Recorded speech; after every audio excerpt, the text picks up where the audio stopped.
Gracias, hermano. Perdón. No es posible ahora. Está bien. Buenas tardes, hermanos. Que Señor les bendiga nueva vez. Está bien preciosa la tarde para tener toda una tarde, toda una noche adorando al Señor. No sé si te lo ve igual, pero Dios ha sido bueno en nuestras vidas en este nuevo año y esperamos nosotros devolverle la misma moneda, esforzándonos en agradar siempre al Señor. No es bueno a veces decir, voy a hacer, sino me esforzaré. Por si fallo en el intento, Dios vio mi intención, ¿no? Vamos a orar. Padre, gracias en esta hora por este momento tan especial de poder glorificar tu nombre a través de la exposición de tu palabra. Apelamos a tus fortalezas, a tu poder, oh Padre, que eres el único que nos puede ayudar en este momento crucial al presentar tu palabra. Bendiga a aquellos que han de escucharla a la distancia, Señor, aún aquí de cerca. Si hay alguien más que ha puesto en su corazón, oh Señor, estar aquí, que tu gracia le alcance, tu Espíritu Santo le dirija y que podamos gozarnos aquí en tu casa. Y aquellos que no pudieron asistir, usted conoce las causas, que podamos verles en otra ocasión. Señor, gracias, en el nombre de Jesús. Amén. Bien, hermanos, hemos estado compartiendo este capítulo completo y hoy queremos darle final a las enseñanzas que el apóstol Juan pudo recibir de parte del Señor. Y qué bueno que el apóstol Juan, guiado por el Espíritu Santo, todo lo que el Señor le decía, lo escribía, y todo lo que el Señor le enseñaba, Él nos lo mostró a través de su escrito en este capítulo 22, o en este libro entero, pudiéramos decir. Tuvimos una lectura en el capítulo 22, los versos 18 hasta el verso 21, y quiero compartir en esta, pudiéramos llamar esta reflexión, una advertencia es dada. Una advertencia es dada. Si usted me acompaña, los versos 18, verso 19, vemos aquí en esta enseñanza, alguien da una advertencia, puede ser Jesús o un ángel o Juan. Veremos a través de los versículos quién da la advertencia o quién habla ahí en estos versos 18 y 19. Dicen: yo testifico a todo aquel que oye las palabras de la profecía de este libro. Si alguno añadiere a estas cosas, Dios traerá sobre él las plagas que están escritas en este libro. Y si alguno quitare de las palabras del libro de esta profecía, Dios quitará su parte del libro de la vida y de la santa ciudad y de las cosas que están escritas en este libro. Entonces, ¿es sabio atreverse a quitar algo de lo que está escrito? ¿O a ponerle algo de lo que no ha visto y ni de lo que Dios ha querido que esté? Creo que lo mejor es que no. Nadie quiere plagas sobre sí. Y dice aquí que Dios traerá sobre las plagas que están escritas en este libro. ¿Ha enumerado usted o ha visto o sabe todas las plagas que hay en este libro? Usted conoce de las plagas que estuvieron allí con los egipcios, ¿no? Y solamente son esas plagas. Está bien, vamos a dejarlo de tarea, ¿no? Solamente fue un solo juicio que apareció allí con los egipcios. Creo que acabamos de ver en la mañana un juicio de parte de Dios hacia el pueblo de Israel. ¿Basado en qué? En hambre. Y muchos juicios cayeron sobre muchos personajes también. Pero vamos a enfocarnos aquí. Verso 18, verso 19, dice aquí la explicación. Esa es otra sección al final del libro de Apocalipsis, donde es difícil decir exactamente quién habla. En muchas ediciones de letras rojas, estas palabras están en negro, indicando que los traductores creen que estas no son las palabras de Jesús. Pero puede ser o puede haber una muy buena razón para creer que Jesús dio esta advertencia. Veamos qué dice un estudioso. Dice: La solemnidad del mandato sugiere que el que habla aquí es Cristo mismo. Vemos por parte, desmenuzando términos, palabras. Si alguien añadiere, si alguno quitare de las palabras escritas en este libro, ya hemos dicho que vendrían, ¿qué sobre esta persona? Plagas. Ok. ¿Qué significa esto en realidad, estas expresiones, una por cada lado, que no están muy lejos una de la otra?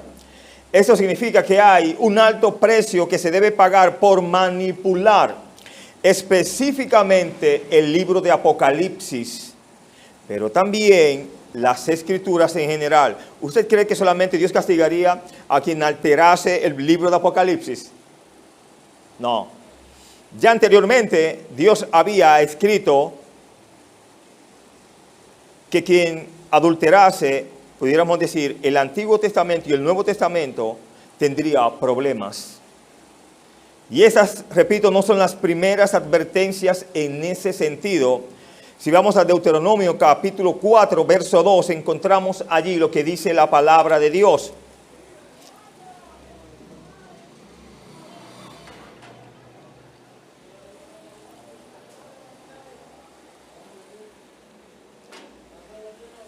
Deuteronomio capítulo 4, verso 2. Dice la Escritura: no añadiréis a la palabra que yo os mando, ni disminuiréis de ella, para que guardéis los mandamientos de Jehová vuestro Dios, que yo os ordeno. ¿Qué más podemos ver en el capítulo 12 de Deuteronomio, verso 32? A ver si nos da también advertencia en cuanto a adulterar la palabra de Dios. 12:32 de Deuteronomio, de este libro. Cuidarás de hacer todo lo que yo te mando, no añadirás a ello, ni de ello quitarás. Si seguimos trazando la escritura y vamos a Proverbios capítulo 30, verso 6, veamos qué nos dice la palabra de Dios. Proverbios capítulo 30, verso 6.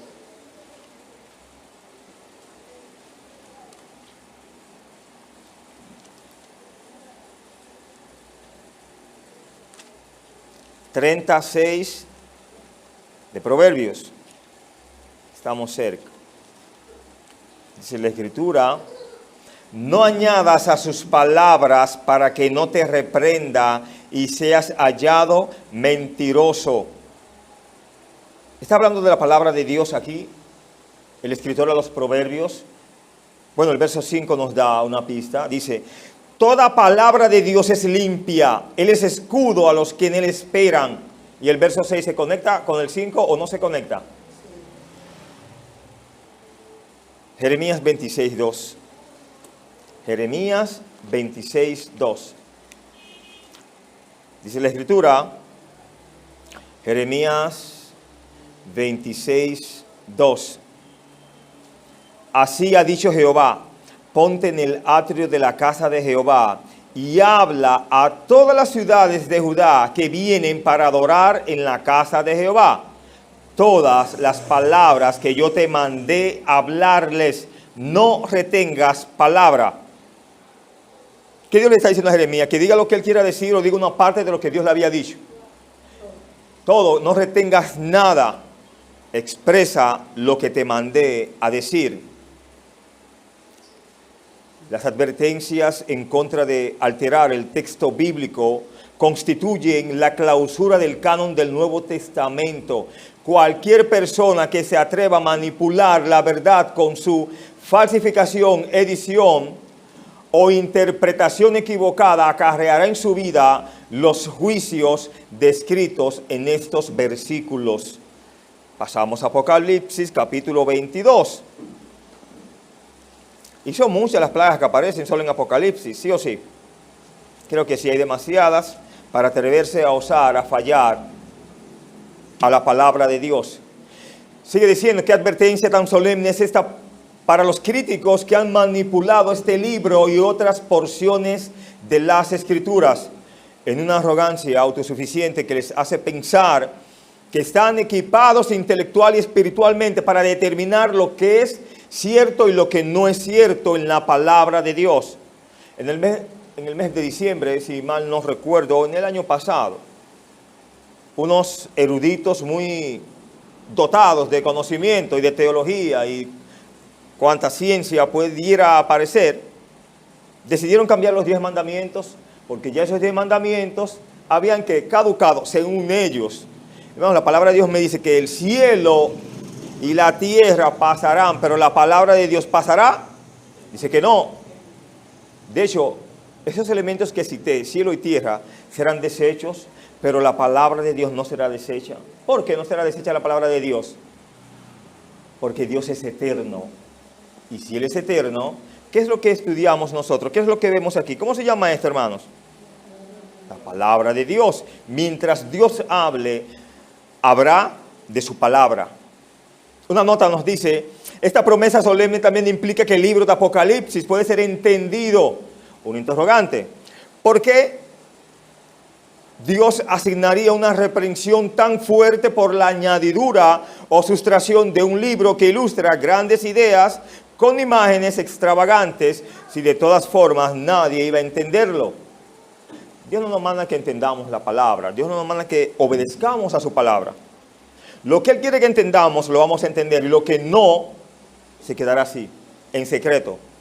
Y hay cosas que nos hace mejor que Dios las sepa y que nosotros sepamos, valga la redundancia, lo que Él quiera.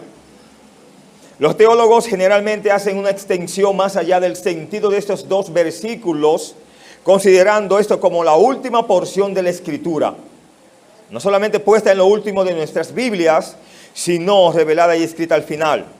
Ellos conciben estos versículos como el sello de todo el canon de la Escritura y que Dios aquí anuncia una maldición hacia aquellos que pretendan una nueva revelación de su voluntad, como también contra todos aquellos que nieguen, corrompan o perviertan cualquier parte de ella. No es sabido, hermanos, que muchos han salido por este mundo de que se le ha aparecido un ángel y que le ha dicho escribe, y han escrito otros libros, ¿sí o sí? Ahora no nos recordamos. Pero no hay un tal Joseph Smith, que tiene un libro revelado por un ángel. ¿Usted sabe cómo se llama ese libro? ¿Usted cree que eso lo dio Dios? Si Dios hubiera querido tener otro libro, lo hubiera hecho. ¿Qué usted cree? Pero a veces es mejor llevarle la contraria a Dios para nuestro propio mal. ¿Qué usted cree? ¿Es bueno llevarle la contraria a Dios? No es lo mejor. Todo el que le ha querido llevar la contraria a Dios en el cielo y en la tierra, lo ha pagado muy caro. Sí o sí.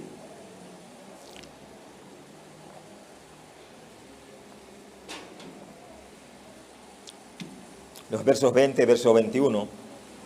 Vemos aquí últimas palabras. Dice el que da testimonio de estas cosas, dice: ciertamente vengo en breve. Amén. Sí, ven Señor Jesús. Termina diciendo verso 21, la gracia de nuestro Señor Jesucristo sea con todos vosotros. Amén. ¿Quién es el que viene en breve? El Señor. Este libro fue escrito en el primer siglo, ¿no?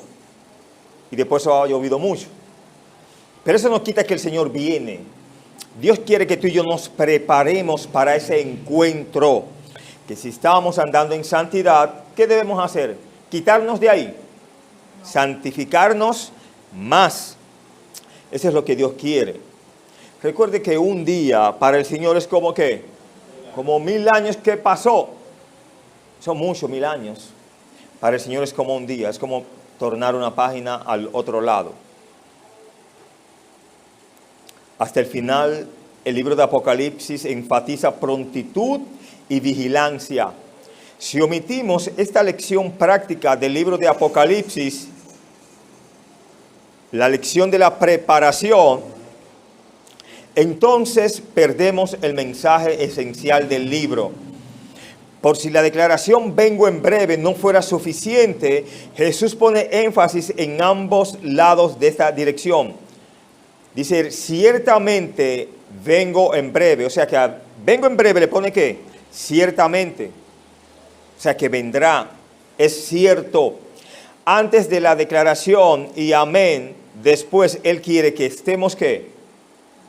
Velando, que estemos listos, que estemos preparados. Sí, ven Señor Jesús. ¿Quién habla ahí? Porque si le está diciendo eso y alguien contesta sí, porque son dos, ¿no?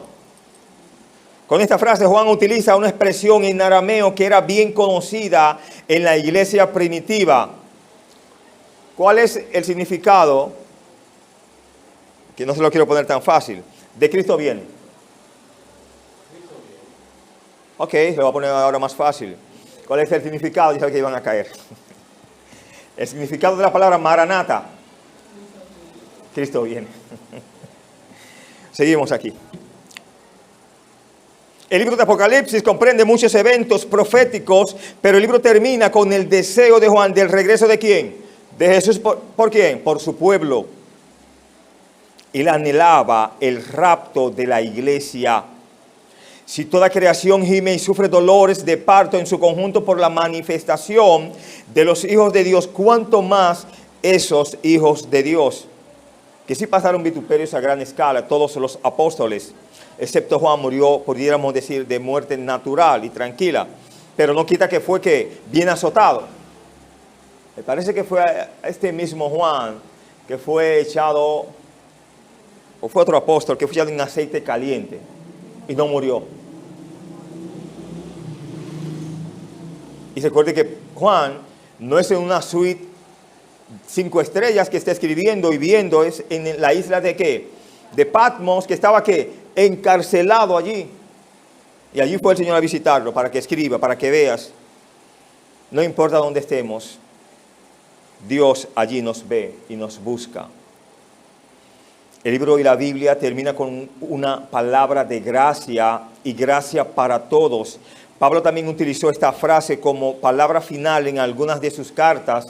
Para los que han leído 1 de Corintios, 2 de Corintios, 1 de los Tesalonicenses, 2 de los Tesalonicenses, en los capítulos 16 y 23 termina diciendo esta expresión: la gracia de nuestro Señor Jesucristo sea con todos vosotros.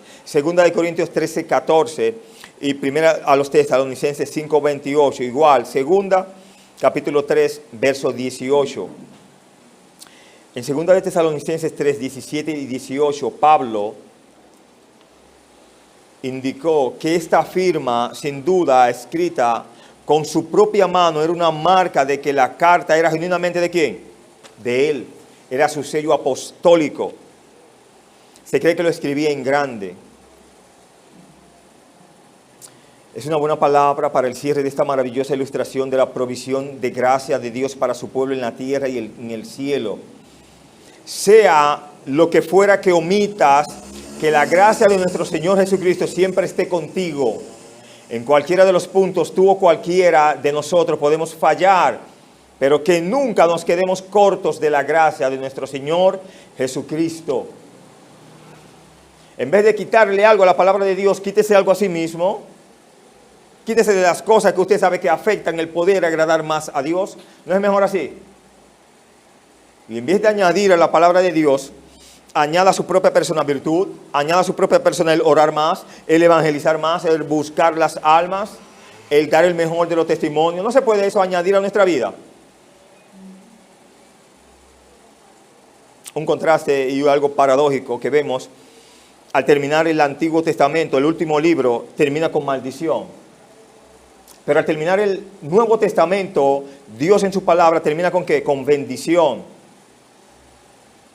El último versículo del Antiguo Testamento contiene una maldición. Al final termina diciendo: no sea que yo venga y hiera la tierra con maldición. Malaquías 4:6. Convenientemente, las últimas palabras del Nuevo Testamento hablan de ¿qué? ¿Cómo termina el libro de Apocalipsis? La gracia de nuestro Señor Jesucristo sea con todos vosotros. Amén. ¿No termina con gracia? Una salutación final.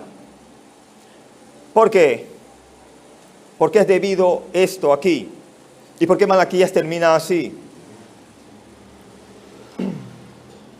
Esto es debido a que la gracia describe el trato de Dios con el hombre en base al nuevo pacto.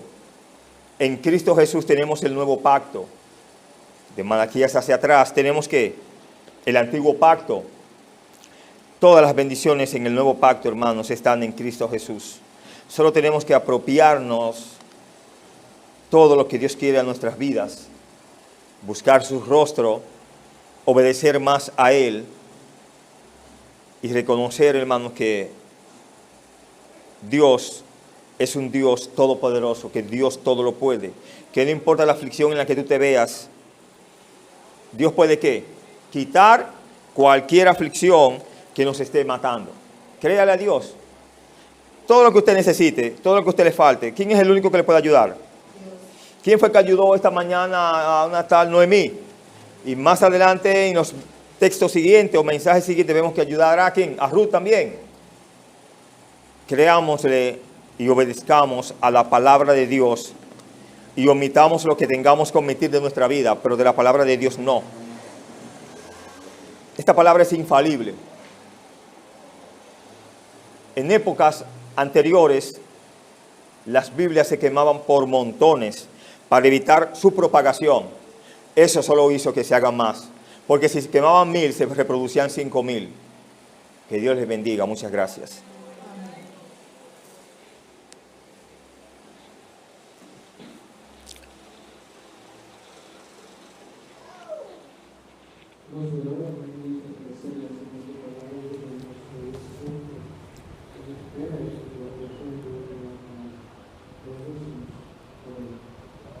Gracias.